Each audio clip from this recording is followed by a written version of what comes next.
समाजवादी पार्टीचे आमदार अबू आझमी यांनी औरंगजेबाचं उदात्तीकरण केल्याचे तीव्र पडसाद आज विधान परिषदेतही उमटले। यामुळे झालेल्या गदारोळामुळे कामकाज 12:03 अर्ध्या तासासाठी तहकूब करावं लागलं। आज कामकाज सुरू होताच भाजपा गटनेते प्रवीण दरेकर यांनी हा मुद्दा उपस्थित केला। औरंगजेबानं क्रूर अत्याचार केले, छत्रपती संभाजी महाराजांवर केलेला अन्याय कोणीही विसरू शकत नाही। मात्र त्याच औरंगजेबाचं उदात्तीकरण करणाऱ्या अबू आझमींना देशद्रोहाखाली अटक करावी अशी मागणी केली।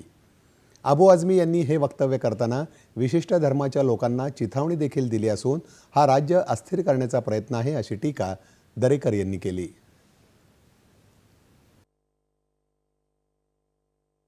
औरंग्याची बळाई करणारा हा धर्मांध चुकीचा इतिहास दाखवल्याचा दावा करतो। ज्या औरंग्याने आमच्या संभाजी महाराजांना कटकारस्थाने जीव घेतला, त्यांचे उदात्तीकरण करणारे हे सुद्धा औरंग्याच्या विचाराचे सभापती महोदय।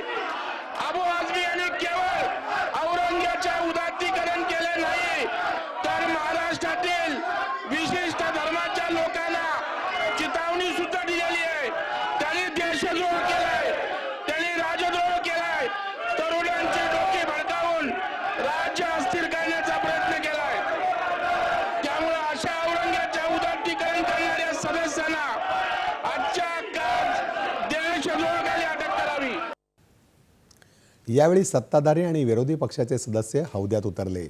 अबू आझमी यांच्या विरोधात त्यांनी घोषणा दिल्या, तसंच छत्रपती शिवाजी महाराज आणि संभाजी महाराजांचा जय जयकार केला। दुसरीकडे विरोधकांनी देखील शिवाजी महाराजांचा जय जयकार करत घोषणा दिल्या।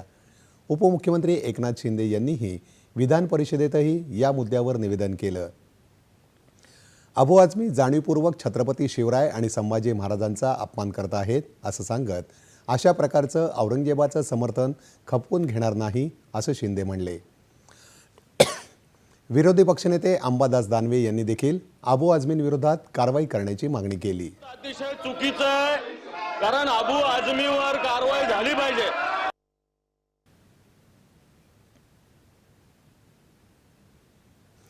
अबू आझमी यांनी केलेल्या वक्तव्याविरोधात सभागृहाच्या आणि जनतेच्या भावना तीव्र असून त्यांच्यावर तीव्र कारवाई करावी असे निर्देश विधान परिषदेचे सभापती राम शिंदे यांनी दिले।